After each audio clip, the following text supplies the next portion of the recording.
혼동하시면 안 되겠죠. 롯은 아브라함의 조카인데 성경에서 보니까 육신적 그리스도인의 모습으로 나오죠. 성경에 보니까 롯이 한 짓을 보고는 야, 이 사람이 구원받은 사람 맞을까 이렇게 하시는데 실제로 베드로후서에 보면은 의인 롯이라고 하는 표현이 정확하게 나와요. 그렇죠? 그래서 우리는 성경이 아니었더라면 야, 이 롯은 구원 못 받았을 것 같은데 하고 우리가 판단해 버렸을지도 모를 그런 인물인 것 같아요. 삼손도 그렇고 그렇죠? 확실히 하나님의 생각과 우리 생각은 다른 것 같아요. 라합도 그렇고 다 성경에 보면은 의외의 인물들이 많이 구원받은 사람들로 등장하게 되는 것 같아요. 하늘에서도 아마 그러실 것 같아요. 이 땅에서 지금 뭐 얼마나 똑똑하고 쟁쟁하고 막 훌륭한 사람들이 우리나라에도 얼마나 많습니까? 그렇죠? 근데 정말 우리가 왜 그렇게 별 볼 일도 없는 사람들인 것 같은데도 구원받았고 하나님 말씀을 배우게 하고 이렇게 우리 마음을 하나님의 말씀으로 이끄신 걸로 봤을 때에는 확실히 하나님께서는 우리와는 생각이 다르신 분이다, 이런 생각이 늘 듭니다. 자, 오늘은 룻기인데요. 룻이라고 하는 인물은 여성이고 성경에서 여성의 이름이 성경의 제목으로 나오는 것은 에스더와 더불어서 2명뿐입니다. 그렇죠? 참 놀라운 것 같아요. 자, 그래서 이 룻기는요, 아까도 제가 기도할 때 말씀드렸습니다마는 이스라엘 역사의 가장 암울한 때가 사사기 시대예요.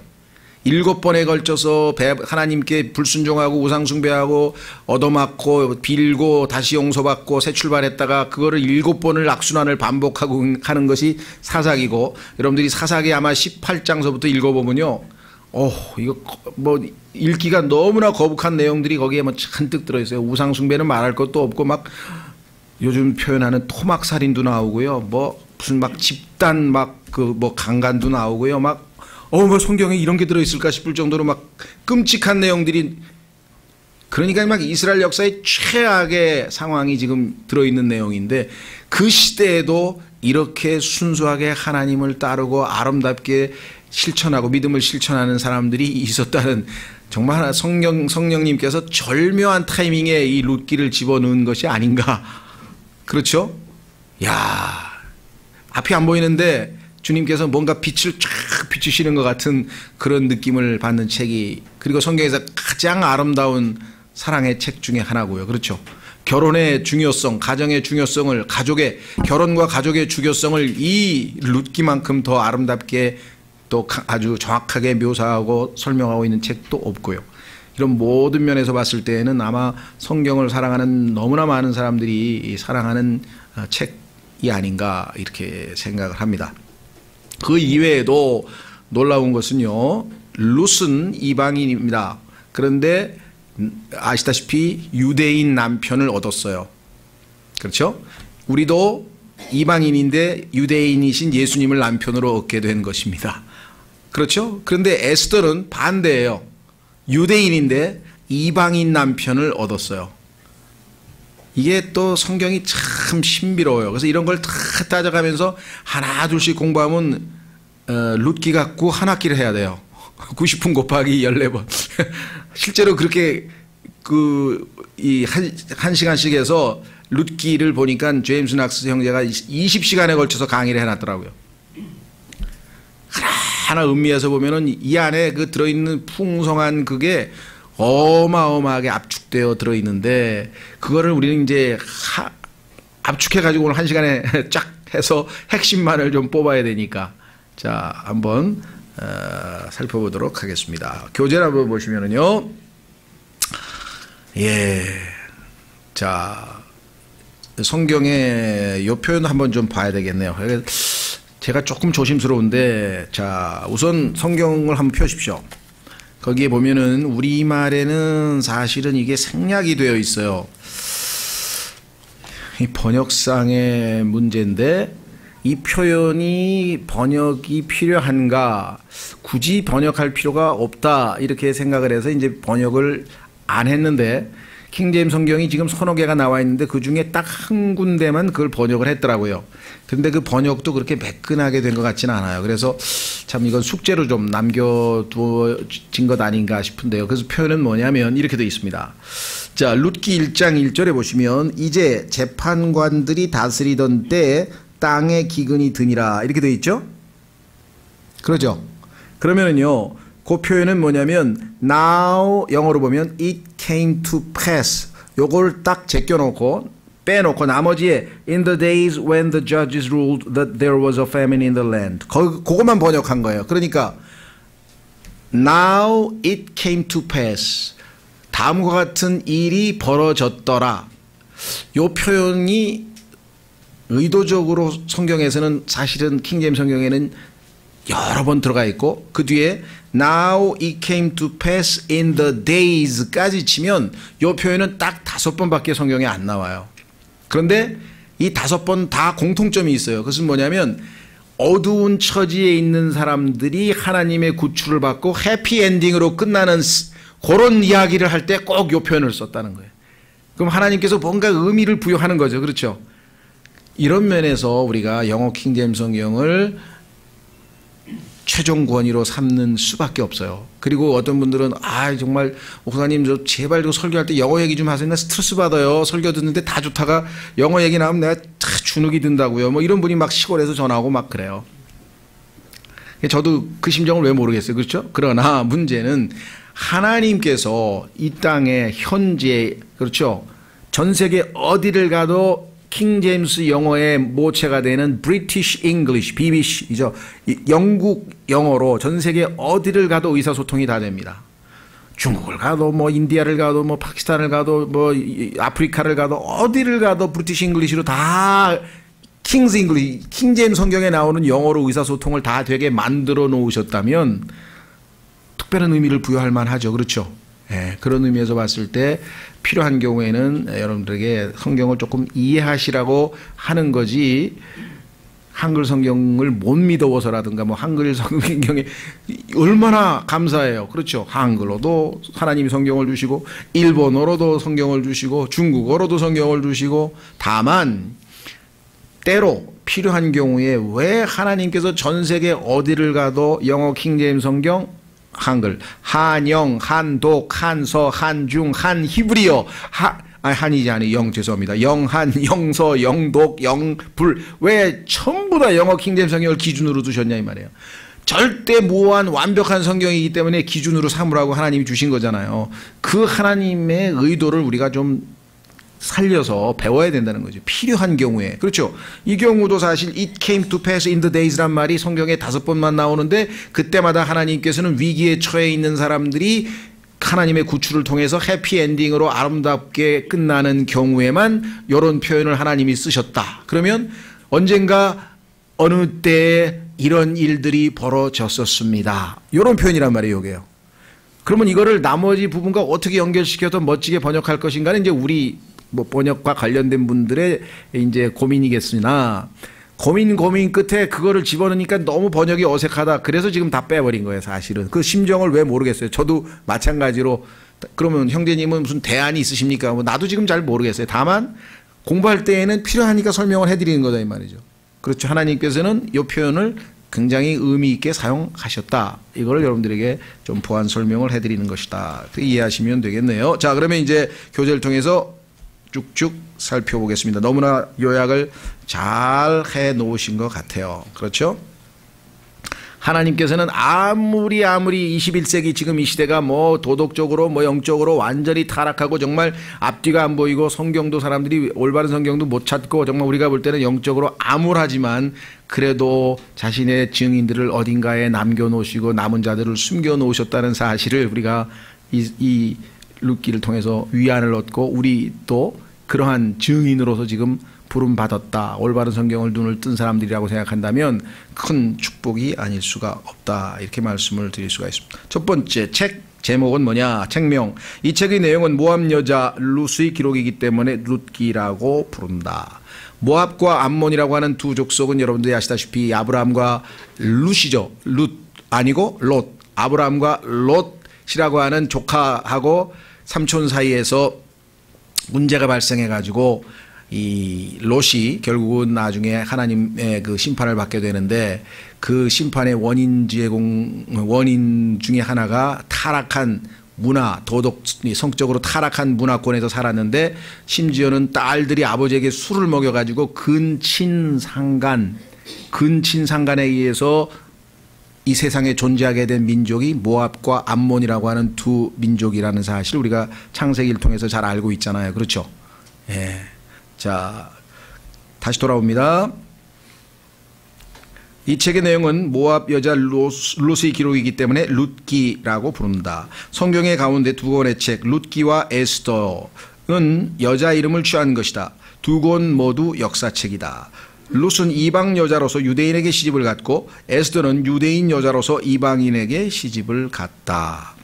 그뿐만 아니라 이 룻이라고 하는 여인은요, 성경에서 정말 놀라운 여인이에요. 어떤 의미에서 그런가 한번 확인해 보겠습니다. 3장 11절, 룻기 3장 11절에 보면은요, 예수 그리스도를 예표하고 있는 보아스라고 하는 사람의 입을 통해서 하나님께서 룻을 이렇게 평가하셨어요. 룻기 3장 11절, 내 딸아, 보아스가 지금 얘기합니다. 이제 두려워하지 말라. 내가 요구하는 모든 것을 내가 내게 행하리니 내가 현숙한 여자인 줄 내 백성의 온 도시가 아느니라. 너는 현숙한 여인이라고 모든 사람이 인정하는 간증을 지녔구나, 아름다운 여인아.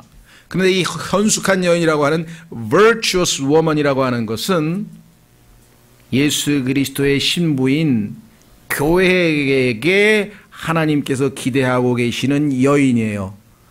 확인해 보겠습니다. 잠언 31장 30절 10절, 잠언 31장 10절에 가면요, 잠언을 마무리 짓는 잠언의 맨 끝부분에 놀랍게도 하나님께서 현숙한 여인이 갖추어야 될 조건을 무려 14개를 기록을 해놨어요. 그래서 그리스도인 중에서 좀 진실된 자매님들은 잠언을 읽으면서 도전을 받죠. 야, 이 14가지 덕목을 갖춘다면 얼마나 아름다울까. 주님께서 기대하고 계시는 덕목이구나. 그렇습니다. 자매님뿐만 아니라 형제님도 똑같아요. 왜? 여기서 현숙한 여인은 예수 그리스도의 신부인 교회를 예표하고 있기 때문에 형제들도 당연히 그와 같은 덕목을 갖춰야 되겠죠. 자, 잠언 31장 10절. 누가 현숙한 여인을 찾겠느냐. 정말 찾기가 힘들다 이 말이죠. 누가 찾고 있습니까? 신랑께서 신부를 찾고 계신 거예요. 이 땅에 오셨잖아요. 십자가에서 죽으시면서 신부를 사셨다 이 말이죠. 그녀의 값은 루비보다 훨씬 더 나가느니라. 그녀의 남편의 마음이 그녀를 평안히 신뢰함으로 그가 노략물을 필요로 하지 아니하니라. 여기서부터 시작해가지고 14개, 지금 이걸 다 살펴볼 수는 없고요, 14개의 덕목을 쭉 31절까지 열거합니다. 그래서 제가 강의한 교회에서 우리가 강론한 그 잠언에 보시면 끝부분에 그 덕목에 대한 설명과 아울러서 그리스도인이 교회가 갖춰야 될 덕목도 바로 이 14가지인 것을 우리가 확인해 볼 수가 있는데, 다름 아닌 룻이 유일하게 성경에서 현숙한 여인이란 평가를 받은 단 하나의 여인입니다. 그런데 그것이 우리의 목표예요. 주님의 몸된 교회가 그렇게 돼야 될 것이고, 예수님이 오시면 우리를 그렇게 만드시겠다고 확신하고 계신 것이 빌립보서 1장 6절이에요. 자, 그렇다면은 얼마나 우리가 관심을 가져야 될 것인가 한번 생각해 보시면 좋겠네요. 제가 아는 목사님 한 분이 원래 자기 집사람 철을 자랑하면 그 팔불출이라 그랬나요? 우리나라에서 뭐 그게 좀 안 좋은 거로 평가되죠. 그런데 그분은 미국 사람이라서 그런 걸 잘 모르나 봐. 아주 자랑스럽게 우리 집사람이 여기서 12가지를 덕목을 가지고 있습니다. 12가지. 막 쫙 얘기를 하는데 2가지 갖기도 힘든데 12가지를 덕목을 가지고 있는 부인을 하나님이 주셨다고 막 자랑을 하시더라고요. 그래서 내가 주관적 평가시겠죠. 설마. 예. 솔로몬도 2,000명, 1,000명 중에서는 찾아도 눈을 씻고 찾아도 없다 그러던데, 그런 여자가. 남자도 1,000명 중에 1명 있을까 만까고 여자는 1,000명 중에도 없다 그랬으니까 정말 드물다 그랬는데요. 내가 웃으면서 하여간 어쨌거나 그럼 웃고자 한 소리고요. 정말 중요한 거는 목표입니다. 예수님이 우리를 이렇게 만드시겠다 그랬으니까 우리가 믿음 갖고 정말 가야 되는 그 목표죠. 자, 저자는 누구냐? 이 책의 저자는 확실하지가 않다. 그러나 1장 1절에 사사시대와 4장 22절에 이새는 다윗을 낳았더라는 두 마디에서 다윗 얘기가 나오니까 우리는 룻기도 사사기와 같이 이스라엘 백성에게 왕이 있게 된 후에 쓰이는 것으로 단정할 수 있으며 신원자, 아마 대언자 사무엘이 썼을 가능성이 높다. 뭐 이건 추정이니까요. 자, 넘어가셔서 이제 사사기의 부록, 그것은 무슨이냐? 시대 배경이 사사기이니까 사사기의 부록에 해당된다. 그런데요, 아까도 말씀드렸죠? 사사기에는요, 정말 인간의 불충과 부도덕과 그 다음에 전쟁터에다가 싸움꾼들의 아주 외침 소리에다가 증오와 전쟁과 뭐 엄청난 일들이 벌어졌는데 그 가운데에서 이 룻은 충성된 모습과 순결과 아름다운 추수의 모습과 노래와 사랑과 가족과 아름다운 혼인과 그런 것들로 점철되어 있는 정말로 놀라운 보고가 바로 이 책이죠. 그래서 사사기의 부록이라는 표현을 썼네요. 자, 88페이지. 이 책의 사실은 사사기의 일부분이므로 사사기의 부록이라고 칭한다. 사사기는 어둡고 침통한 역사이므로 읽는 이의 이로 실망과 탄식을 느끼게 한다.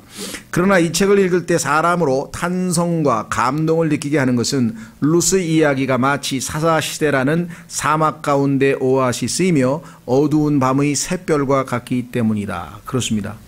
사사기가 끝나고 룻기가 나오는 것은 정말 우리에게 큰 위안인 것 같아요. 아까도 말씀드린 것처럼. 자, 그 다음에 시간과 장소. 이 책이 포함하고 있는 시간은 약 11년. 성경에 따르면 두 구절을 근거로 해서 추정이 가능하다 그랬습니다. 또 주전 1322년 이것도 역시 추정이라는 것. 두 번째, 사건의 발생지는 모압 땅과 가나안 땅이다. 원래 가나안 땅, 하나님이 주신 유업을 받았는데 그 유업의 땅에서 살다가 하나님의 말씀에 불순종하고 유업을 팔아버리고, 하나님께서 유업을 절대 팔 수 없다 그랬는데 팔아버리고 고향을 떠나서 이방으로 가버렸죠. 그러다가 거기서 회개하고 다시 돌아와서 하나님께서 회복시켜 주시는 아름다운 이야기다. 그래서 모압 땅과 가나안 땅이다. 그 가운데에는 여러분 잘 아는 것처럼 뭐가 있습니까? 요단강이 놓여 있습니다. 문학적 가치. 아까도 말씀드렸습니다는 이보다 아름다운 이 스토리, 플롯은 없다고 얘기들 하는데요. 성경에서 가장 문학적으로 높이 평가받고 있는 것이 두 개가 있습니다. 하나는 욥기고 하나는 룻기인데요. 그 다음에 물론 시편도 있습니다만은 욥기는 그 깊이로 인해서 모든 문학가들이 다 욥보다 더 심오한 책은 없다. 이게 결론이고요.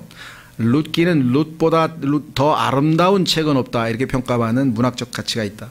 이 책은 풍성한 영적 의미를 포함하고 있는 것 외에도 뛰어나고 아름다운 문학적 가치가 있다. 18세기 당대의 문학적 권위가 있는 어떤 문학가가 있었다. 어느 날 그는 그의 문학 친구들에게 한 수의 서경시를 소개하면서 낭송해 주었다. 그들은 모두 그 시가 그의 최근의 걸작이라고 생각했다. 모두 큰 소리로 그 시의 우아함과 간결함, 정열적임 그리고 아름다움을 찬미할 때 이 문학가는 이 시는 나의 작품이 아니고 여러분이 평소에 경시하던 성경 가운데 있는 룻기에 있는 이야기입니다 라고 말했다 그랬습니다. 사람들도 이제나 저제나 성경에 대해서는 무지하기는 마찬가지군요. 왜 그럴까요? 마귀가 성경에 대한 관심 자체를 빼앗아 버렸기 때문에 그렇습니다. 얼마나 치밀하게. 그렇죠? 여러분들이 여기 앉아 있는 것만 해도 기적인 것 같아요. 제가 볼 때는 오고 싶어도 마귀가 이 핑계 저 핑계 뭔 일을 일으켜서 하여간 못 오게 만들어요. 주일날도 마찬가지입니다. 많은 사람들이 제가요 지난주에는 정말 꼭 가려고 그랬었거든요. 근데 갑자기 무슨 갑자기는 갑자기야. 계획돼 있었지. 마귀가 다 계획을 해놓은 본인에게는 갑자기죠. 뭔 일이 발생해가지고 정말 어쩔 수 없습니다. 여러분들이 복음에도 마찬가지입니다. 12월 25일 날 초대할 사람이 있어서 복음을 듣게 하시려면요 상당 기간 기도를 많이 하셔야 돼요. 왜? 마귀가 똑같이 지금 방해하기 위해서 뭔가 계획을 짜고 있다가 뭔가 급하고 중요한 일을 권할 딱 만들어내면 못 가는 거예요. 그런 사람들이 한둘이 아니에요. 저는 30년 동안 그런 사람 하도 많이 봐서 이제 훤히 보여요. 온다 그래도 저는 안 올 겁니다 아마. 기도 많이 하시지 않으면 안 올걸요? 저는 오히려 그렇게 얘기하면 무슨 소리냐고, 진짜 약속은 지키는, 아무리 예수님 안 믿어도 아주 그냥 신뢰할 만한 사람이라. 맞아요. 그걸 부인하는 건 아니에요. 그러나 마귀는 더 교활하거든요. 마귀는 더 교활합니다. 자, 여러분 잘 아시는 이 레미제라블이라고 하는 뭐 뮤지컬도 최근에 나와가지고 뭐 영화 뮤지컬도 나와서 뭐 아주 어마어마하게 세계적인 인기를 끌었던데요. 그 빅토르 유고라고 하는 사람도 마찬가지입니다. 성경의 욥기 앞에서는요, 자기는 작가도 아니라 비교가 안 된다. 예? 메르세데스 벤츠 옆에 티코하고 비슷하다. 농담입니다, 농담. 요즘은 자동차로 이렇게 비교를 하죠. 미국에 가면요, 딱 있대요. 예. 미국에서 제일 부자가 에피스코펠리안이라고 하는 감독교회 성공회고요. 그 다음이 카톨릭이고요. 그 다음이 이제 해서 베프티스트가 제일 서민이 많대요. 침례교. 그래가지고 침례교 사람 딱 보면 알죠. 아, 저 포드 타고, 저 침례교야. 아, 저 메르세데스 벤츠, 저건 저 카톨릭이고. BMW, 요거 저 성공회네. 다 안 돼. 미국 사회나 그러니까 자동차를 보면은 그 사람의 연봉하고 교회까지 딱 나온대요. 그 정도로 사람들이 그게 틀에 박힌 모습을 하고 있어요. 우리나라도 아마 좀 비슷할걸요?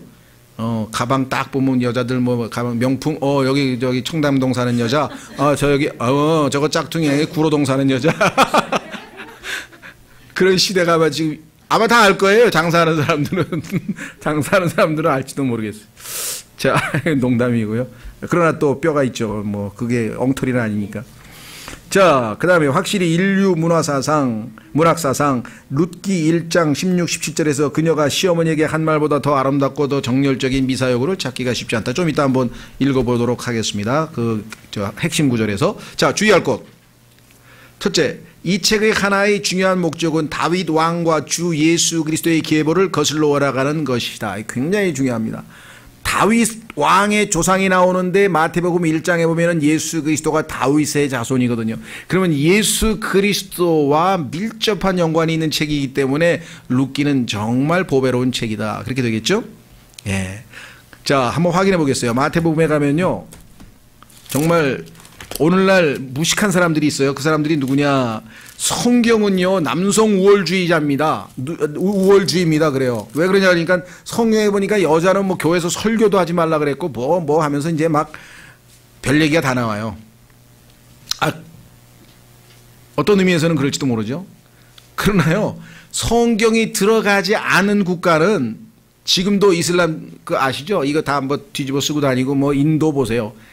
성경이 들어간 국가일수록 다 여자들이 자유를 누리게 되고 마음껏 예수님 믿고 다. 우리나라도 사실 기독교 문화가 들어와서 지금 뭐 다 뭐 이화여전이고 뭐 다 만들어져 가지고 다 교육 기회가 주어진 것이지, 기독교 안 들어왔으면 우리나라가 지금 이만큼 여자분들에게 자유가 주어졌겠습니까? 전 세계 어디를 가도 다 마찬가지예요. 놀라운 사실은 마태복음에서 그 단서를 찾을 수가 있어요. 확인해 보겠습니다. 자, 마태복음 1장 1절. 마태복음 1장 1절. 아브라함의 자손이시오 다윗의 자손이신 예수 그리스도의 세대에 대한 책이라. 아브라함은 이삭을 낳고 이삭은 야곱을 낳고 야곱은 유다와 그의 형제들을 낳고 유다는 다말에게서 베레스와 세라를 낳고 베레스는 헤스론을 낳고 헤스론은 람을 낳고 람은 아미나답을 낳고 아미나답은 나손을 낳고 나손은 살몬을 낳고 살몬은 여기 이제 갑자기 보아스를 낳고가 아니라 라합에게서, 신약 성경에 제일 처음에 등장하는 여인이 여러분 잘 아시는 것처럼 성경에는 이 여인을 창녀라 그랬어요. 여러분 생각해 보셨어요? 예수님을 소개하는데 이거 객관적인 진실이 아니면 이거를 유대인들이 여기다 이런 걸 써놨겠어요? 그렇죠. 그런데 이 여인이 얼마나 구원받은 후에 변화된 모습을 보였는지 예수 그리스도의 조상이 되었다. 그렇죠? 그래서 이 여인은 히브리서 11장에 가면은 믿음의 영웅의 명단에 들어가 있습니다. 과거, 그리스도인은 새로운 창조물이에요. 과거가 중요한 게 아니에요. 그렇죠? 자, 그뿐이 아니에요. 두 번째 여인 보세요. 자, 두 번째 여인이 아니구나. 첫 번째 여인이 3절에 나왔네. 참. 다말. 그렇죠? 다말도 시아버지와의 근친상간에 의해서 자녀를 낳았잖아요. 그거는 이제 잘못은 시아버지가 약속을 안 지켰기 때문에 일어난 일이기 때문에 다말의 잘못은 아니고 잘못은 유다가 저질렀지만 어쨌거나. 그 다음에 두 번째 여인이 라합이고 세 번째 보세요. 보아스는 룻, 지금 우리가 봤다. 세 번째 여인 룻에게서 룻에게서 오벳을 낳고 오벳은 이새를 낳고 이새는 다윗왕을 낳고, 그러면 다윗 왕의 아버지가 이세, 할아버지가 오벳, 그러면은 오벳이 누구예요? 룻의 아들이 아니에요. 그러면 보아스가 조부가 되겠네. 그죠? 증조부가 되겠네. 그렇죠? 예. 증조모. 예수 그리스도의 다윗의 증조모가 룻이에요. 다윗 왕은 우리아의 아내였던 여자에게서 솔로몬을 낳고, 이 여자의 이름은 밧세바죠? 예. 자, 그래서 성경에 예수님의 족보에 4여자가 나오는데 다 이방 여인들이 나옵니다. 희한하죠? 그런데 예수 그리스도의 신부가 바로 이방 여인이잖아요. 신기하죠? 자, 여기 보시면 6절에 올바른 성경인지 아닌지를 판별하는 것 중에 하나가 나옵니다. 다윗 왕은 우리아의 아내였던 여자에게서입니다. 우리아의 아내에게서 이렇게 번역이 되어 있어요. 다른 성서들은. 그러면 솔로몬은 어떻게 돼서 태어난 겁니까? 간음을 해서 태어난 거잖아요. 우리아의 아내에게서, 남의 아내에게서 자녀를 낳았으면 간음이 되잖아요. 그런데 아내였던 여자인데 어떻게 해요? 우리아가 죽고 난 다음에 태어난, 정식으로 결혼해서 재혼해서 낳은 여자가 아들이 솔로몬이기 때문에 솔로몬은 전혀 부도덕하게 태어난 게 아니죠. 그래서 예수 그리스도를 예표하는 인물 중에 한 사람이죠. 그렇죠. 그래서 킹제임스 성경은 이 표현 하나도 아내였던 대과거를 써서 정확하게 과거 시제로 표현했어요. 근데 다른 성경은 아내에게서 이렇게 부주의하게, 킹제임스 성경 이외의 성경은 정말 차원이 다르다는 것을 수없이 많은 군데에서, 이런 게 수백 군데 있습니다. 성경에. 얼마나 많은지 몰라요. 지금 나올 때마다 제가 가끔가다 한두 개씩 소개해 드리는 겁니다. 자, 다시 돌아갑니다. 그러면 89페이지, 뜻밖의 이방 여자가 룻이죠. 그녀의 정확한 선택으로 말미암아 왕의 증조 할머니가 되었을 뿐 아니라 우리의 주님도 사람으로 말한다면 그녀의 후손이다. 두 번째, 이 책은 확실히 사랑의 책이다. 그러나 이 책에서는 특별히 사랑의 능력이 모든 어려움을 이길 수 있다는 것을 증명한다. 그러니까 사랑 자체의 아름다움보다는 사랑으로 인해서 고난을 능히 이겨내는 그러한 모습이 초점을 맞춘다. 이 책은 근본적으로 젊은 남녀의 사랑 이야기를 말하고 있지 않고 어느 젊은 과부가 그녀의 시어머니를 떠나 다른 길로 갈 수 있는 기회가 있었음에도 불구하고 시어머니에 대한 변함없는 사랑과 충성으로 인해 떠나지 않은 것을 말한다. 그뿐 아니라 보아스는 나이가 들어서 더 이상 결혼을 해야 될 이유가 없는데도 불구하고 자기 친족의 대를 이어주기 위해서 불쌍한 여인 룻과 나오미를 자기의 재산을 희생해서 사서 자녀를 낳아서 그 집의 대를 이어줘서 율법을 완성시킨 그러한 인물로 보아스가 등장합니다. 그렇죠? 예. 자, 성경에 보니까 이 룻기에는요, 부자 남자 3명이 등장하고 가난한 과부 3명이 등장해요. 그래서 그 6명의 인물 분석도 정말 재밌는데 시간이 안 될 것 같아요. 나중에 기회가 있습니다. 부자 남자, 보아스 부자죠. 그 다음에 보아스보다 더 가까운 친족도 부자죠. 그 다음에 엘리멜렉이라고 나오미의 남편도 부자였어요. 성경에 보니까 짐 싸가지고 이민 갈 때 굉장히 부자였다고 성경에 써 있어요. 그런데 쫄딱 하나님 뜻을 어긋나게 해가지고 거기 가서 이제 망해버려가지고 문제가 생긴 거죠. 그런데 나오미도 과부가 됐고 그 두 아들의 그 며느리도 며느리의 남편 된 아들들도 다 죽었어요. 그래서 다 과부가 됐어요, 3사람. 그래서 가난한 3 과부와 부자 3 남자의 이야기가 룻기다. 또 이렇게 얘기하시는 분도 있죠. 맞는 얘기죠. 자, 3번째, 이 책은 혼인이 얼마나 귀한 일인지를 말한다. 히브리서 13장 4절 보십시오. 오늘날 얼마나 이 시대에 필요한 메시지인가. 혼인이 얼마나 하나님께서는 존귀한 일인지. 그런데 요즘 사람이 뭐라 그랬습니까? 혼인은 반드시 할 필요 없고 선택에 불과하다. 대한민국 젊은 여자 43%, 대한민국 젊은 남자 40%.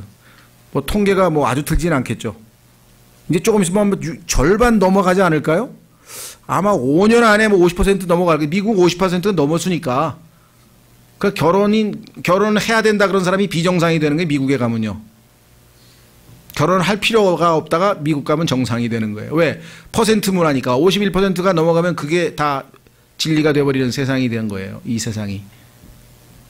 그렇죠? 자, 히브리서 13장 4절. 결혼은 모든 것 가운데 존귀한 것이요 잠자리는 더럽히지 말아야 하거니와 음행을 일삼는 자들과 간음하는 자들은 하나님께서 심판하시리라. 자, 여기서 존귀한다고 했을 때 honorable 이란 단어가 나오는데요. 이것은요, 하나님께서 결혼에 관한 그 둘 사이를 인정하고 존중해 주시는 거예요. 그래서 자녀를 몇 명을 낳을 건지 부부 사이에 결정하는 것에 대해서는 하나님이 간섭하지 않고 존중해 주시겠다. 얼마나 결혼을 소중히 여기시면. 생각해 보셨어요? 자, 다시 돌아옵니다. 보아스는 본래 룻을 취할 수 있었으나 유대인의 규례에 의하여 그는 반드시 더 가까운 친척이 포기하기를 기다린 후에야 비로소 합법적인 결혼을 할 수 있었다. 지난번에 기억나시는지 모르겠습니다. 디모데후서 2장 5절에 그리스도인들이 관을 얻기 위해서 열심히 신앙의 경주를 해야 되는데 그때 합법적으로 하라 그랬죠. lawfully. 하나님은 항상 법대로 성경대로 해야지 자의적으로 자기 멋대로 하면 안 됩니다. 편법대로 하면 안 됩니다. 보아스도 첫 번째 자기보다 더 가까운 친족이 권리를 포기하는 것을 확인한 다음에 합법적으로 룻을 보호할 수 있었죠. 자, 4장 11절부터 17절까지의 기록. 모든 백성 장로들의 간증과 축복, 보아스가 정식으로 롯을 취함은 우리 모두에게 혼인이 얼마나 신성하고 고귀한 생활인지 볼 수 있게 한다. 하나님께서는 철저하게 하나님의 율법에 정확하게 질서정연하게 아름답게 이루어지도록 한 것이 혼인입니다. 요즘에 젊은 사람들이 목사님 결혼하기 전에는 크리스찬은 스킨십도 안 되나요? 성경적으로 보자면 안 하는 게 좋겠죠. 답을 율법적으로 안 해야 된다는 아니지만 남녀간이라는 게 감정이 고조되어 있는 상태에서 내가 볼 때에는 그게 컨트롤이 될까? 스스로를 알아야지. 그러니까 가능하면 절제하는 것이 가장 아름답겠죠. 그렇죠? 그래서 미국의 근본주의 교회에서는 절대로 안 된다고 아주 막 율법적으로 가르치지만 저는 그렇게까지 가르치지는 않지만 그러나 우리가 정말 육체의 그 나약함을 우리가 안다고 한다면 그렇잖아요. 다윗 같은 성군도 아차하는 순간에 넘어지는 것이 우리의 육신의 욕심인데 얼마나 조심해야 될 것인지 한번 우리가 생각해 봐야 될 문제다. 이렇게 생각을 합니다. 그렇죠? 그래서 사실은요, 여기 이제 성경 공부하시는 분들이니까 이제 얘기하지만 교회에서는 참 얘기하기가 쉽지는 않더라고요. 요즘에 소위 말하면 이제 저희도 이제 5월 달쯤 되면은 여름철, 하계, 여름철에는 자매님들 특히 남자도 마찬가지지만 자매님들 옷차림에 유의해 주십시오 하고 이제 항상 주부에다 광고를 띄우는데요. 그 이유 중에 하나는 뭐냐면은 성경에 따르면 다윗도 그랬고요. 그 다음에 성경에 나오는 모든 사람들이 눈으로 범죄를 합니다. 근데 특히 남자가 여자를 바라볼 때는 다 눈으로 인해서 죄를 짓게 되어 있거든요. 그래서 최대한 단정한 옷을 입어서 자극적인 그러한 것들을 피해야 됩니다. 밖에 나가면 어쩔 수 없죠. 세상 여자들이 뭘 하고 어떻게 돌아다니는지 그거는 우리가 어떻게 할 수는 없지만 그래도 적어도 교회에 오게 될 때는 가능하면 덜 자극적인 옷을 그게 여러 가지 형태로 얘기할 수 있겠죠. 그래서 구체적으로 얘기하기는 쉽지 않지만 그런 이유 중에 하나가 바로 그런 것들이거든요. 그렇죠? 그래서 미국 같은 경우에는 율법으로 그걸 너무나 막 밀어붙이니까 그게 부작용이 많이 생겨요. 갈라디아에서 의하면은 이것이 성경적인 어떤 원칙을 단정하게 입어야 된다. 베드로전서에 나오죠. 그 다음에 남녀 구분해서 옷 입어야 된다. 나오죠. 성경에 나옵니다. 그리고 이 노출, 소위 말하면 벌거벗음이라고 하는 것은 얼마만큼 죄와 연관이 있는지 창세기에 나오죠. 성경에 대해서 원칙적인 얘기를 지금 그리스도인과 옷차림에 대해서 제가 한 5번 정도 설교하고 성경 공부를 한 것 같아요. 그래서 어떤 분들은 너무 자주 하시는 것 같다 그러는데 글쎄요, 그건 잘 모르겠어요, 저는. 오늘날과 같이 이런 시대에는 더더욱 필요한 그 메시지가 아닌가 이렇게 생각을 합니다. 그래서 여기 혼인이 얼마나 신성하고 고귀한 생활인지를 볼 수 있게 한다. 네 번째, 기근은 결코 하나님을 버리고 이방으로 옮겨가는 근거가 될 수 없다. 자, 그 유명한 그 에스더의 죽으면 죽으리라고 하는 유명한 고백이 있죠. 예. 배가 고프고 굶어 죽는 것이 우리가 하나님을 배반하고 타협하는 이유가 될 수는 없다는 것이에요. 그런데 인간은 육신 때문에 그렇게 해요.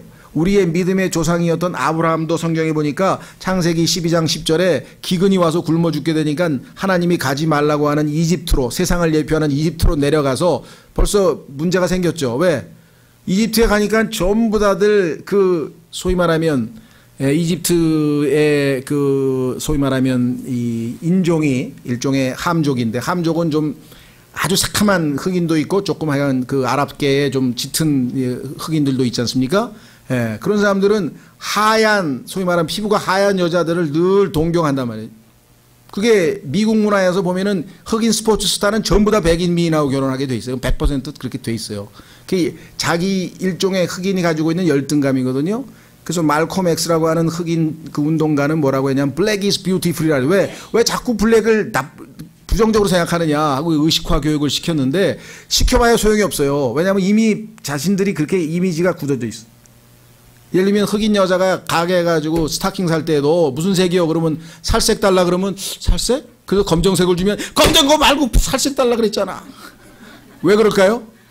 자기 생각에는 검정이라는 게 아주 어떤 그 이 열등감에 그렇게 젖어 있는 거예요. 그래서 그거를 없애야 된다 해서 말콤 X라고 하는 흑인 운동가가 그 유명한 표현을 한 거예요. Black is beautiful이라고 외친 거예요. 어쨌거나 하여간 그런 그 이 어떤 열등감이나 이런 것 때문에 이 소위 말하면 그 백인 또는 피부가 하얀 여인에 대한 열망이 이 흑인에게는 굉장히 많아요. 그러니까 아브라함의 부인 사라가 내려가자마자 그냥 난리가 난 거야. 성경에 보니까 또 아리따웠다 그랬잖아요. 예쁘다 그랬잖아요. 그러니 뭐 어떻게 됐겠어요. 스스로 올무를 판 거지. 그래가지고 그냥 야, 난 죽게 생겼는데 좀 봐주라. 그래가지고 부인한테 누이라고 해라. 그럼 어떡하겠다는 게 그냥 팔아먹고 마는 거예요? 우리가 생각할 때에는 야, 이거 아브라함이 너무하지 않냐? 너무할 것도 없어요. 그 상황에 닥쳐보세요. 성경에 보니까 skin for skin, 피부는 피부를 위하여. 그래서 욥기에 나오잖아요. 자기 목숨을 위해서는요, 무슨 짓이든 다 하는 게 인간이에요. 그게 인간의 육신 덩어리라고요. 그런데 무슨 뭐 부인을 위해서 목숨을 내걸고 죽는 남자 몇 명이나 되겠어요? 내가부터 살아야 되겠는데 지금. 그 모습이잖아요, 이게. 그렇죠? 예수님 빼고, 예수님은 목숨을 내놓으셨지만. 그래서 지금 이런 일이 벌어졌죠. 그래서 기근은 결코 하나님을 버리고 이방으로 옮겨가는 근거가 될 수 없다. 배반 후에는 재앙과 불행이 뒤따르고 분별과 되돌아옴 후에는 축복과 안식이 뒤따른다. 그렇습니다. 자, 오르바는 악명이 높은 여인인데, 왜냐하면 룻과 너무 대조가 되죠. 그렇죠? 무엇을 의미하느냐? 하나님을 원하지 않는 이방인을 대표한다. 오늘 우리 주변에 오르바가 아주 천지에 널려 있습니다. 예수님 전하려 그러면은 그냥 인상부터 팍 쓰는 사람도 있고요. 아주 빈정거리는 사람도 있고요. 코웃음 치는 사람도 있고요. 뭐 별의별 사람 다 있어요.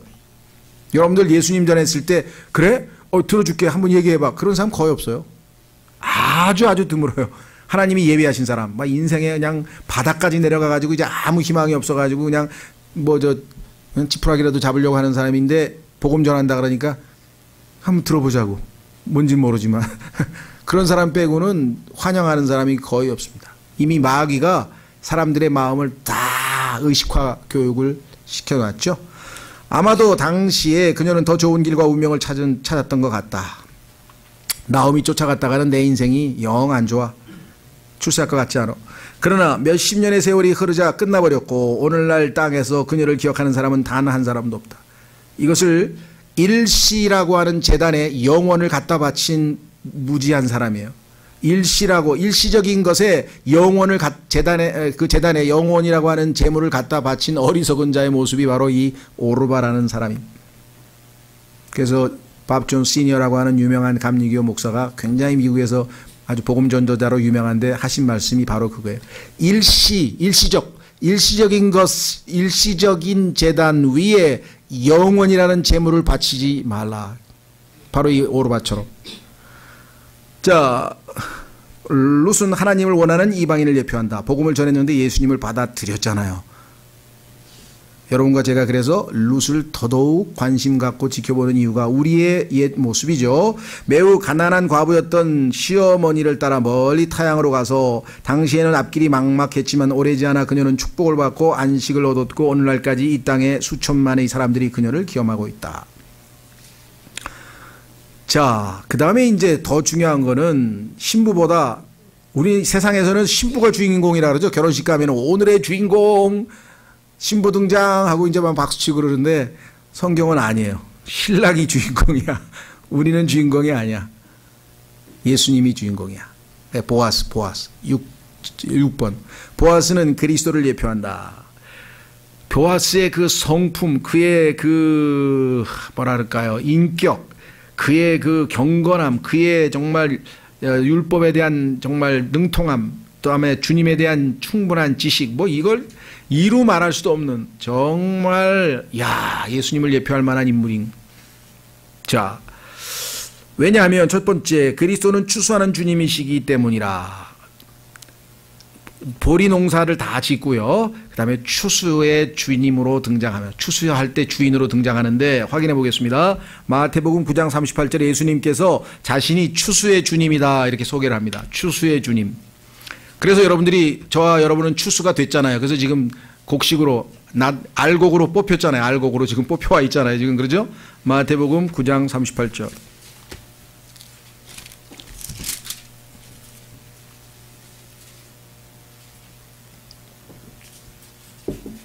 그러므로 너희는 수확하시는 주께 기도하여 그분께서 그분의 수확밭에 일꾼들을 보내실 것을 청하라 하시니라. 추수할 게 많다는 거예요 지금. 자, 그래서 여러분과 저도 아까 오늘 마지막 시간 저 끝부분에 보니까 우리 라영석 목사께서 우리가 열심히 복음을 전해서 추수를 해야 될 그러한 당위성에 대해서 잘 설명을 해 주셨네요. 자, 두 번째, 그분은 하나님 사람. 이 신비를 이해하지 못하면 예수님을 믿을 수가 없습니다. 예수님을 인간으로서 훌륭한 분 정도로 알면은요, 그런 사람은 이제 슈바이처나 마하트마 간디 정도 되는 거예요. 마하트마 간디, 슈바이처 이런 사람들은 다 예수님을 훌륭한 인간이라고 존경한다 그랬어요. 그런데 아무리 훌륭한 인간으로 존경해봐야 구원받지 못합니다. 왜? 구원을 받으려면 예수님이 하나님의 아들, 즉 하나님이심을 믿어야 되거든요. 사람의 아들이신 예수님은 흠모하고 존경할 만하지만 구원은 사람의 아들이신 예수님이 베푸시는 게 아니에요. 하나님의 아들이심을 믿을 때 구원받는다고 요한복음 9장에 써 있는데, 마귀가 그거를 또 시기해서 개혁성경에서는 전부 다 사람의 아들이라고 다 뜯어 고쳤어요 또. 그래서 잘못하면 개혁성경 그 로마 9장 잘못 읽으면 구원도 못 받습니다. 사람의 아들임을 예수님 믿어봐야 그냥 정말 예수님의 도덕성만 좀 배우고 인격에만 감격을 할 뿐이지, 구원은 하나님의 아들이신 예수님이 주시는 거라고 성경에 써 있죠. 자, 다시 돌아옵니다. 우리의 친족. 자, 이 친족은 레위기 25장 25절을 보시면은요, 유대인들의 경우에는요, 하나님께서 주시는 유업, 다시 말해서 상속 재산이 있어요. 그러면 다 땅을 분배받았어요. 그렇죠? 예. 그런데 살다가 보니까 빚을 졌어. 그러면 그 땅을 다시 팔아가지고 이제 하나님께서 주신 상속 유업을 팔잖아요. 그런데 영원히 팔 수는 없어요. 예를 들면 희년이라고 하는 그 50년이라는 제도가 있어서, 만약에 희년이 지난 지 25년쯤 됐을 때 빚을 져서 팔았다 그러면 25년 동안만 권리를 넘겨주는 거예요. 그럼 25년 후에는 그 사람이 다시 원주인에게 돌려줘야 돼요. 절대로 하나님이 주신 것을 사람이 뺏어갈 수가 없어요. 그런 제도가 있어요. 예. 그런데 중간에 25년 남았는데 한 10년쯤 지났는데 친한 친척 중에 부자가 내가 네 땅 도로 사줄게. 다시 산다. 이게 구속인데요. 내가 값을 치르고 다시 사주겠다. 얼마나 감사해요. 그렇죠? 예. 자, 여러분과 제가 마귀에게 우리 자신을 팔아먹었습니다. 우리의 조상 아담이. 그래서 우리도 다 마귀의 종으로, 죄의 종으로 태어났어요. 그런데 예수 그리스도께서 와서 내가 너희들 내 피값을 지불하고 사줄게. 그래서 사준 거예요. 무슨 말인지 아시겠어요? 그래서 그 능력 있는 친족, 친척. 그런데 예수님보다 우리에게 더 가까운 친척이 하나 있어. 그게 뭐예요? 인간, 인류라고 하는 아담의 후손들이야.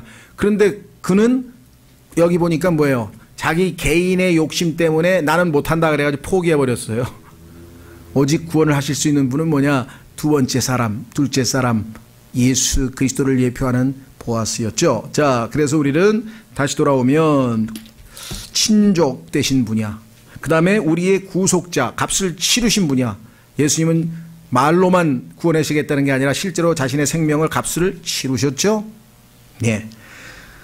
자, 세 번째, 그분은 큰 능력이 있는 분이시다. 뭐냐면요, 영어로 하면 이해가 될 거예요. mighty man이야, mighty man. 그런데 of wealth, 부자야. 그러니까 값을 칠 수가 있죠. 능력 있는 부자. 그게 예수 그리스도를 예표하고 있는 것입니다. 그래서 2장 1절에 재력이 있는 사람은 부유한 큰 능력자 또는 용감한 큰 능력자라고 번역할 수 있다. 우리에게 본래 더 가까운 친족인 인류, 즉 아담의 후손이 있었으나 그러나 그는 그 능력자가 아니고 우리를 구속할 힘이 없었다. 네 번째, 그분은 우리를 관심하고 은혜로 대하시는 분이시다. 성경에 보면요, 시편 기자가 하나님께서 어떻게 주님께서 우리 같은 사람을 관심을 가지시냐 이렇게 고백했던 유명한 시편이 있죠. 한번 확인해 보겠습니다. 시편 8편. 시편 8편.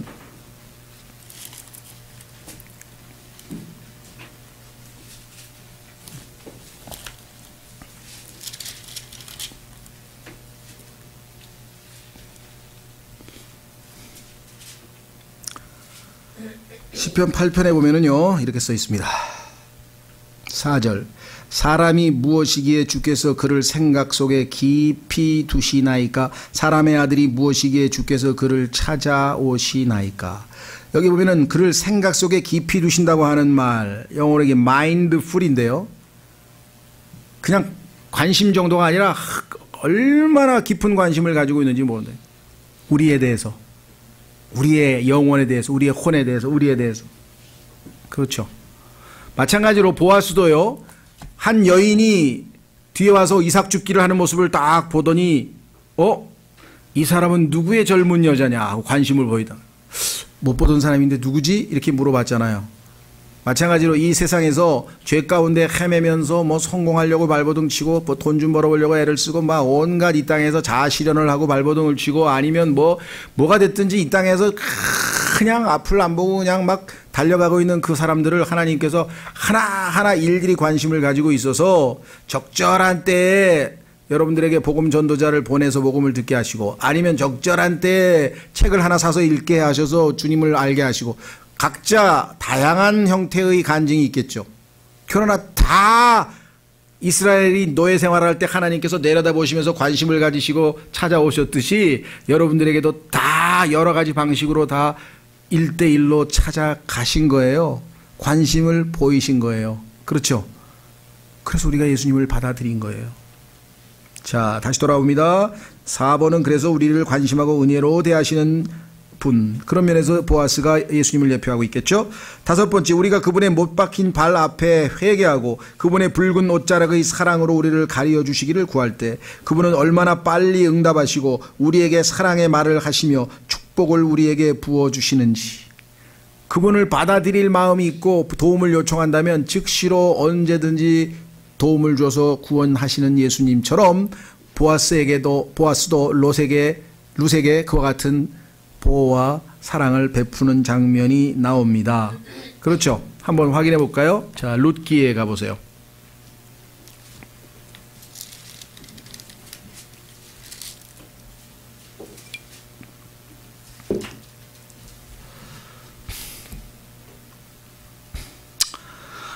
어, 3장 8절에 보시면 룻기 3장 전체가 다 그 얘기인데요. 그중에 한 구절만 보겠습니다. 3장 8절에 한밤중에 그 사람이 두려워서 몸을 돌이킨 즉 보라 한 여인이 자기 발치에 누웠으므로.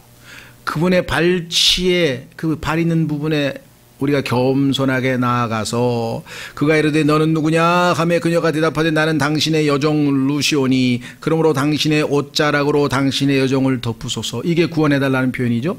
갈라디아서 3장 27절에 예수 그리스도 안으로 침례받은 자들은 즉 구원받은 사람들은 다 예수님으로 옷 입었느니라. 옷자락으로 우리를 덮어주셔서 우리의 죄가 다 가리워졌죠. 그것을 성경에서 속죄라고 합니다. 속죄. 덮어버렸다. 가리웠다. 이게 안 보인다 이 말. 다시 돌아옵니다. 6번 그분께서 우리를 구속하셔서 우리가 그분과 함께 연합되게 되었고, 그래서 고린도전서 6장 7절에 17절에 보면은 주와 합하는 자는 한 영이라, 주님과 하나가 되어버렸어요. 하나가 되어버렸어요. 여러분들, 물에다가 잉크를 떨어뜨리면 어떻게 됩니까? 잉크물이 되어버리죠. 그게 분리가 안 되는 거예요. 더 이상 주님과 우리가 그렇게 되어버렸어요. 아예 분리가 안 돼버린다니까. 한 번 구원은 영원한 구원일 수밖에 없는 것은 주님과 한 영이 되었어요. 자, 확인해 보겠습니다. 고린도전서 6장. 그래서 뭐 구원을 잃어버린다든가 뭐 그런 걱정을 하실 필요가 전혀 없어요. 고린도전서 6장 17절. 고린도전서 6장 17절. 그러나 주와 결합하는 자는 한 영이니라. 여기 분명히 나와 있죠. 그러나 주와 결합하는 자는 한 영이니라. 자, 다시 돌아오시면 6번 그 이후로 우리도 다른 사람의 축복이 되었다. 그렇습니다. 우리도 이제 다른 사람에게 예수님을 소개하는 자가 되었죠.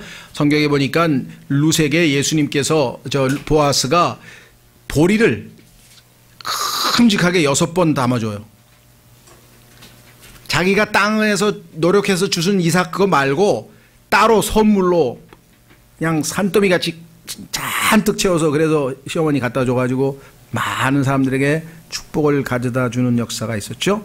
자, 7번 룻은 율법에 의해서 멀어졌던 이방인, 더욱이 모압 사람인데, 자, 율법에 의하면 이방인은 하나님과 아무 상관도 없는 사람입니다. 그런데 이 은혜로 인하여 연합되었음을 예표한다.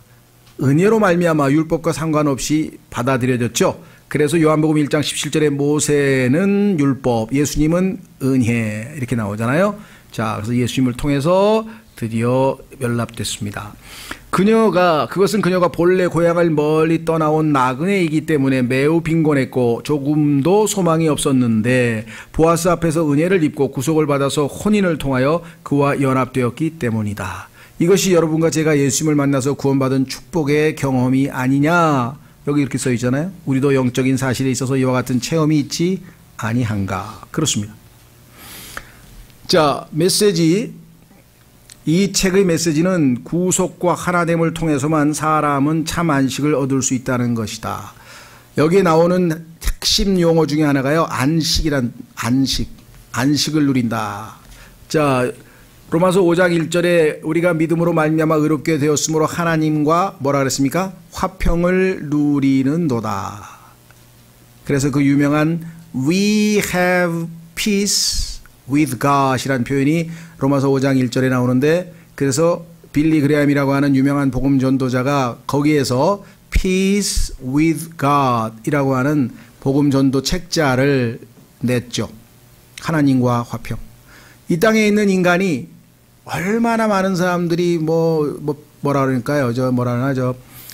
절에도 가고, 그 다음에 뭐 마인드 컨트롤도 하러 가고, 아니면 마음을 가라앉히기 위해서 요가도 하고, 하여간 지금 마음의 불안을 해소하기 위해서, 마음의 평안을 찾기 위해서 얼마나 많은 사람들이 이런저런 방안을 강구하는지 모르는데요.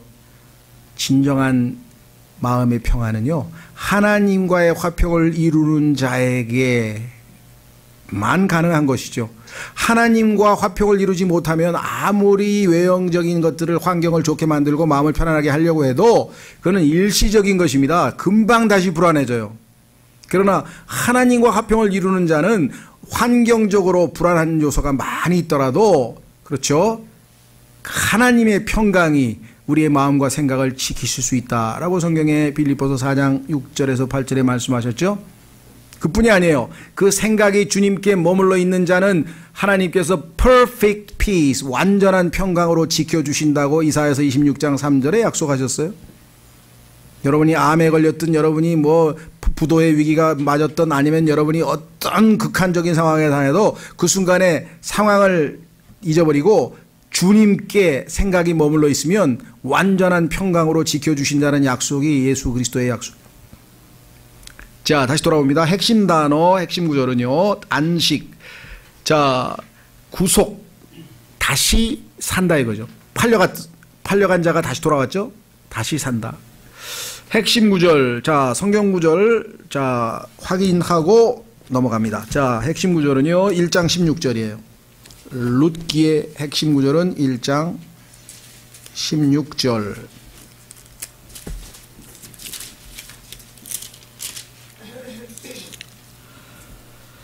룻이 이르되 나보고 어머니를 떠나며 어머니를 따르지 말고 돌아가라고 강권하지 마소서. 어머니께서 가시는 곳에 나도 가고 어머니께서 머무르시는 곳에 나도 머물리이다. 어머니의 백성이 내 백성이 되고 어머니의 하나님이 내 하나님이 되시리니. 자신의 모든 것을 포기하는 룻의 모습이시죠. 그 다음에 1장 14절. 그들이 소리 높여 다시 울더라. 오르바는 자기 시어머니에게 입을 맞추되 룻은 그녀에게 굳게 붙음으로. 자, 굳게 붙음으로. 이것이 룻의 신앙이죠. 그 다음에 4장 17절. 4장 17절. 룻기의 핵심 구절 4장 17절. 그녀의 이웃 여인들이 그 아이에게 이름을 주며 이르되 나오미에게 아들이 태어났다 하여 그의 이름을 오벳이라 하였는데 그는 다윗의 아버지인 이새의 아버지이니라. 원래 나오미 아이가 아니죠. 나오미는 손자인데요. 아까도 말씀드렸습니다. 나오미 남편이 죽었기 때문에 그 남편의 대를 이어주기 위해서 지금 며느리가 아들을 낳아서 어머니에게 드린 거예요. 그래서 나오미 아들로 성경에 나오잖아요. 네. 자, 분석. 자, 전체적으로 분석은 이렇습니다. 안식을 기점으로 해서 넷으로 나누면 쉽게 이해할 수 있어요. 첫 번째, 핵심 단어 안식에 근거하여 이 책은 네 단락, 즉 안식을 잃어버림, 안식을 얻기를 바람, 안식을 구함, 안식을 얻음으로 나누어진다. 첫 번째, 안식을 잃어버렸다. 기근 때문에 하나님께서 지정하신 땅을 떠났죠. 하나님께서 절대 팔지 말라 그랬는데 그걸 팔고 떠나버렸어요. 불순종으로 말미암아 하나님의 율법을 어겨버렸습니다. 두 번째, 하나님께서 계시지 않는 곳에서 하나님의 백성이 안식을 얻는다는 것은 불가능하다. 그렇습니다. 그렇죠. 아무리 좋은 환경이라도 하나님의 임재를 놓치면 불안해지는 거예요, 인간에게. 그래서 이 세상에서 아무리 좋은 걸 먹고 아무리 좋아도요, 마음 깊숙한 곳에 뭔가 불안이 있는데 그 불안이 뭔지를 모르겠어. 그래서 이것을 철학자들이 실존적 불안이라고 그랬어요. 실존적 불안. 용어는 그렇게 어렵게 썼는데 이유 없는 불안이 인간의 마음 깊숙한 곳에 숨겨져 있더라. 그래서 그걸 독일어로, 왜냐하면 하이데거라고 하는 독일 철학자가 말해 앙스트라는 말을 썼어요. 독일어로 불안이라는 용어가, 그것을 실존적 불안이라고 하는 철학 용어예요. 앙스트. 그것은 하나님과의 화평을 누릴 때, 죄의 짐에서 벗어났을 때, 지옥의 심판에서 벗어났을 때에만 얻을 수 있는 유일한 평안이라는 거죠. 그거를 못 얻으면 이 세상에서 절대로 평안할 수가 없다. 안식. 그래서 반대로 재앙과 불행을 얻을 뿐이다. 두 번째, 안식을 얻기를 바람. 고통스러운 10년이 지난 후에 나오미는 가나안 땅으로 돌아가려고 결정했고 안식을 얻기를 바랐다. 모르겠습니다. 여러분들은 이 세상에서 살아가시면서 어떤 사람은 20살 때, 어떤 사람은 30살 때, 어떤 사람은 15살 때, 어떤 사람은 50살 때 예수님을 믿기로 결정을 했는데, 그렇죠? 이 여인은 이방 땅에서 10년 동안의 고통 끝에 주님 품으로 돌아오기로 안식을 얻기를 바랍니다. 그렇죠? 이 땅에 있는 분들도 뭔가 한두 번씩은 다 계기가 있었을 것이에요. 아직 안 믿고 계신 분들 중에도. 그 기회를 지금 자꾸 놓치니까 안타깝죠. 두 번째, 그 상황에서 오르바의 선택은 잘못된 선택이었습니다. 롯의 선택은 복된 선택이었습니다. 기억나십니까? 신명기에서 하나님께서 내가 너희 앞에 생명의 길과 사망의 길을 네 앞에 두노라. 내가 생명의 길을 선택할지니라. 근데 선택을 룻은 제대로 했잖아요. 이 땅에 있는 사람들도요, 그 뭐 광고 문구 같아서 별로 그렇지만 순간의 선택이 영혼을 좌우하는 거예요. 순간의 선택. 그렇죠. 예수님을 붙잡는 순간에. 네 번째, 온 성 사람들은 나오미를 보고 놀라 떠들었을 뿐 그녀를 동정할 수도 없었고 더욱이 안식을 줄 수도 없었다. 그렇습니다. 이 세상에 있는 사람이 우리를 때로는 심리적으로 위로하고 술 한잔 사고 괜찮아 하고 등도 두들겨주고 뭐 여러 가지 뭐 해줄지 모르지만, 그러나 궁극적인 평안을 얻을 수는 없습니다. 그렇죠. 오직 예수님만이 진정한 의미에서의 안식을 줄 수 있죠. 오직 보아스만이, 예수님만이 할 수 있었다. 세 번째, 안식을 이제 구합니다. 찾아 나섭니다. 나오미의 집안에 친척인 보아스가 있다는 사실을 하나님이 알려주셨어요. 여러분도 그렇죠? 여러분, 너희들을 대신하여 십자가에서 너희의 죄값을 다 갚고 부활하신 예수님이 계시다 라고 하는 사실을 누군가를 통해서 여러분들이 들었을 거 아니에요. 책을 통해서 들었던, 어디를 가서 들었을 거 아니에요. 그렇죠? 이 여인도 어느 날, 야, 우리 시어머니하고 나하고 굶어 죽게 생겼는데 어떻게든지 가서 빨리 가서, 지금 추수철이니까 가서 이삭 줍기, 그 율법에 의해서 땅에 떨어진 이삭은 주워서 먹게 돼 있으니까 이삭 줍기 하러 가자 했는데, 딱 하나님께서 보아스 집안에서 딱 보아스 그 밭에 가도록 인도해 주셨잖아요. 기회를 주셨죠. 두 번째, 룻이 이삭을 줍다. 이삭을 줍는 것은 당시 합법적인 풍속이었다. 그건 정해졌어요. 하나님께서 고아와 과부를 위해서 항상 땅에다 떨어뜨리라고. 심지어는 뭐라 그러는지 아세요? 불쌍하니까 많이 좀 일부러 떨어뜨리라고. 그 순간에 저는 굉장히 감격해서, 하나님은 정말 너무나 좋으신 분이고 어떻게 그런 것까지 다 배려를 하세요. 그렇죠? 너 짜게 그냥 한 톨까지 다 줬으면 그러지 마라. 내가 고아와 과부를 위해서 일부러 떨어뜨리는 거니까 많이 좀 떨어뜨려. 포도를 딸 때도 막 땅에 떨어뜨리라. 얘가 그 사람들 다 줄 테니까 내가. 하나님께서 그렇게 배려하시는데 그 사랑을 맛보지 못한 채 이 세상을 끝낸다면 얼마나 비참한 인생이 되겠습니까? 그보다 더 큰 사랑이 어디 있다고. 세 번째, 보아스의 은혜로운 말, 너무나 친절해. 디도서에 보니까 하나님의 친절이 우리 모든 사람에게 나타났다 하는데 친절하셔요. 얼마나 부드럽게 얘기를 했어요. 아니, 당대 최고의 부자가 말이죠, 그냥 금도포같이 촥 읽고 나와가지고 뭐야 저 여자 쫓아내! 그러면 여러분에게 그랬습니까? 예수님이 찾아오셔서 항상 손을 벌리면서 수고하고 무거운 짐진 자들아 내게로 오라고 초청을 해주셨잖아요. 네 번째, 은혜로운 후대, 마음껏 주서라. 내가 얘기해놨으니까 청년들이 너 보호까지 했어. 청년들이 요즘으로 치면 성희롱하지. 왜냐면 여자가 오니까 그 저 추수하는 남자애들이 막 또 짓궂게 그러실 거 아니에요. 장난치고. 그런데 보아스는 벌써 딱 시켜서 내가 너를 손대지 못하게 다 명령을 내려놨다. 안심하고 여기서 계속하고, 물도 그 남자들이 길어와도 내가 넣으면 반드시 먹이라 그랬으니까 가서 달라 그러래. 목이 말라도 무서워서 물 달라라도 못 갈 거란 말이죠. 그런 것까지 다 배려했어요. 여러분 어떠세요? 복음 전할 때 예수님께서 그렇게 섬세하게 손길을 그걸 몰랐죠, 잘. 그냥 뭐 어쩌다 보니까 예수님 믿게 된 것 같죠. 한번 다시 좀 검토를 해보세요. 잘 보면 여기 나와 있는 게 다 개인적으로 적용이 된다니까요. 롯의 효행, 부모, 시부모에 대한 효행.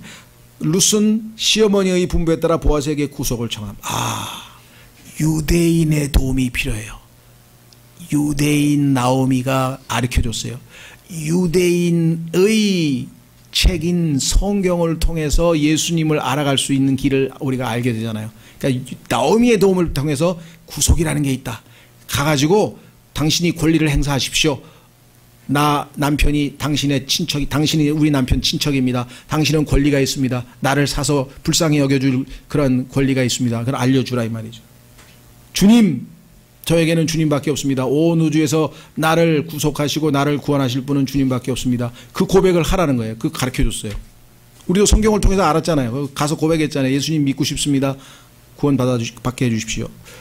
3장 7절에 룻이 가만히 가서 그의 발치 이불을 들고 거기 누웠더니, 이것도 당시에 도움을 요청하는 하나의 풍습이었습니다. 네 번째 마지막, 드디어 하나님께서 안식을 주셨네요. 4장, 보아스는 공의로운 절차로 이 일을 처리했다. 이게 중요합니다. 합법적으로 하나님 보시기에 의로운 절차. 자, 어떤 사람은 그래요. 하나님 그냥 봐주시지 뭐 그렇게 복잡하게 십자가에서 아들을 죽이시고 살리시고 막 그렇게 복잡하게 하세요. 그냥 봐주시면 될걸. 그러면 하나님은 불의한 재판관이 되시잖아요. 그렇죠? 하나님은 죄는 심판하도록, 죄 삭은 사망이야. 근데 누가 사망해?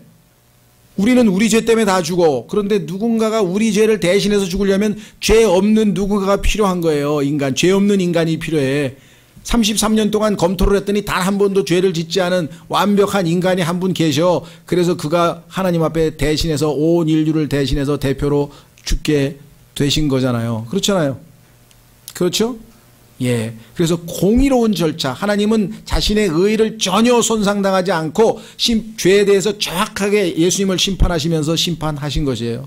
따라서 우리는 일사부재리의 원칙에 의해서 또다시 심판받을 수는 없어. 왜? 내 죄값을 예수님이 이미 받았기 때문에 동일한 죄에 대해서 두 번 벌할 수 없는 것이 성경의 법칙이고 현대 문명사회의 법률 원칙이에요.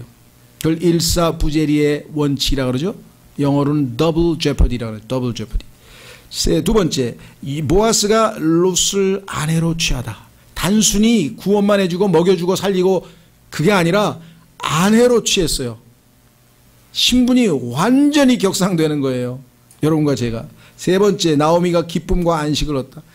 이 훌륭한 인격자의, 이 능력 있는 부자의, 이 자애롭고 이 은혜로운 분의 아내가 됐으니 아니 기쁨과 안식을 안 얻으면 이상하죠.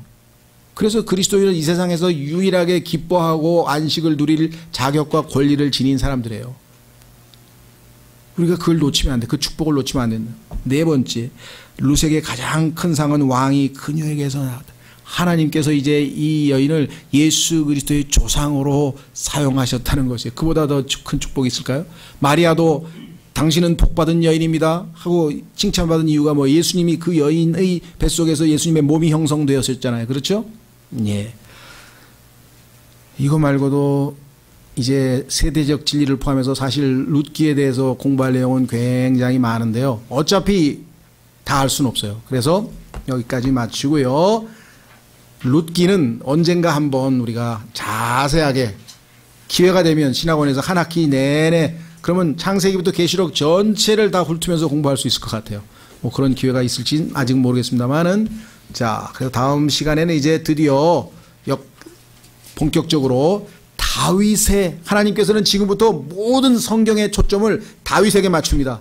그래서 사무엘 상하에 다윗의 등장이 준비되어 있고 계속해서 다윗의 후손이신 예수 그리스도가 오실 때까지 계속 다윗이 이제 주인공으로 등장하는 것이 다음 우리 공부할 내용입니다. 사무엘 상하 다음 시간에 이어서 하겠습니다.